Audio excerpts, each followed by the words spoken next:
All right, let's just jump right into it. Welcome to this explainer where we're going to unpack a massive, honestly unprecedented bifurcation happening right now in the senior software engineering job market. If you are a staff, senior staff, or principal engineer, you know you're currently navigating one of the most contradictory labor markets we've ever seen in tech history. Understanding exactly how this L5 plus market splits isn't just interesting, it's absolutely critical for your career survival.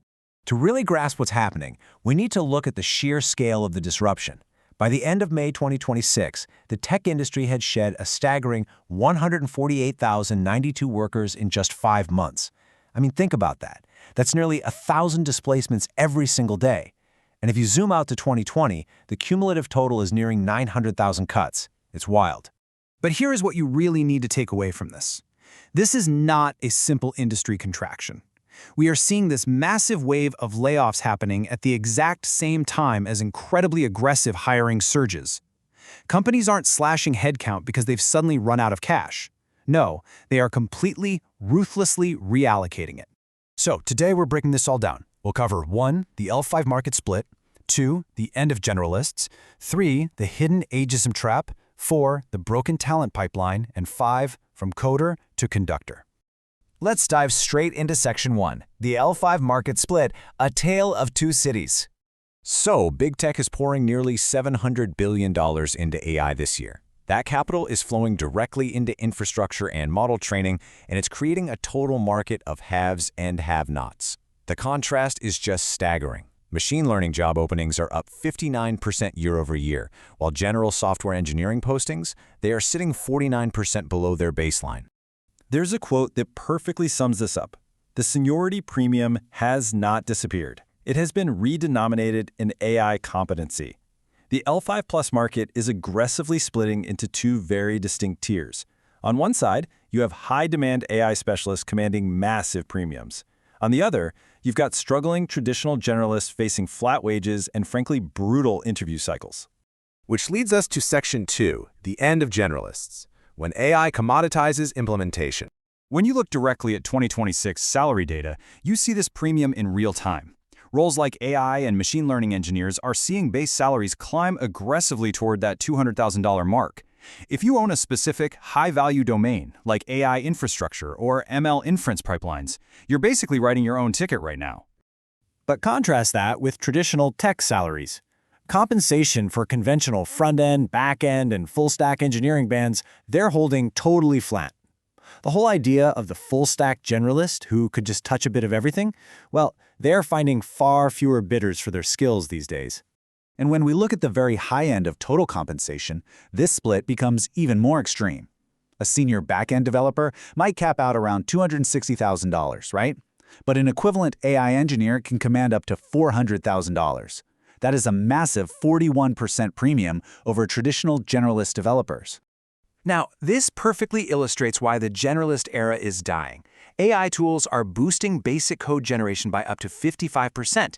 It scaffolds the easy stuff incredibly fast. But check out that bottom row. Senior engineers are actually spending 19% more time playing janitor. You're untangling and debugging the complex, hallucinatory architectural messes that AI leaves behind. So when AI makes writing basic code dirt cheap, your value is no longer in just writing lines of code. It's in the deep, seasoned architectural judgment that an AI completely lacks. Now we need to talk about the darker side of this shift. Section 3, the hidden ageism trap, corporate code words, and quiet firing. Ageism in tech in 2026 doesn't usually look like blatant comments about gray hair. It's a lot cleaner now, a lot more corporate. The first trap to watch out for is the payroll age filter. This is when an experienced worker's deep institutional knowledge is suddenly reframed purely as a financial liability on a spreadsheet. They don't tell you you're old, they just say you're expensive. And AI provides the perfect cover for this. We call this the AI native mask. You'll hear leadership use buzzwords like needing more agility, faster experimentation, or looking for AI native talent. It sounds like a forward-thinking strategy, but in reality, it's often used to quietly dismiss mature leadership and rebrand older workers as outdated. This dynamic frequently builds into what we call the low-performance wrapper. This is a tough one. It's when a worker with a long history of stellar reviews suddenly gets hit with a weak performance rating exactly when a cost-cutting cycle begins. For instance, there was a recent lawsuit filed against Meta by a 54-year-old former senior director. He alleged he was getting top praise from leadership only to suddenly receive a lowest performer classification right before being terminated. Now, regardless of how that case shakes out legally, the lesson for us as workers is pretty clear. Do not rely on past compliments when the calibration bar suddenly moves. And perhaps the most insidious tactic here is the slow starvation method.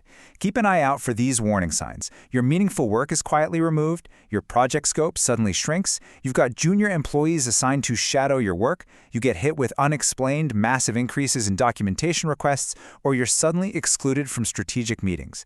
They basically starve you of real work so they can later point to your lower output as the reason for letting you go. Let's zoom out a bit for Section 4. The broken talent pipeline, the vanishing apprentice. We are facing a structural crisis known as the vanishing apprentice. Because AI tools are actually pretty good at automating entry-level coding tasks, companies are just freezing junior hiring altogether to optimize their short-term margins. But here's the catch. The floor underneath the senior market is eroding. Organizations are no longer investing the years of mentoring, code review, and architectural exposure that are actually required to turn a junior coder into a seasoned L5+ architect. This creates a terrifying paradox. A recent survey of over 1,500 developers found that only 16% of senior developers believe junior engineers fully understand the AI-generated code they are pushing into production. Let that sink in. Juniors are generating code at record speeds, but they completely lack the comprehension to operate it. This is overwhelmingly falling on the shoulders of the few senior engineers left who actually know how to keep those systems from failing in production. Okay, so what do we do about all this? That brings us to our final section, from coder to conductor, navigating the new reality. If you want to survive, you have to systematically shift your interview strategy. Step 1, you need to know that 87% of companies now use AI screening in their recruiting. Your resume has to be optimized with specific domain positioning, not just a generic laundry list of languages. Steps 2 and 3, your interviews are shifting away from leak code algorithms and much more towards system design and business outcomes. You've got to prepare structured behavioral stories that prove your engineering judgment.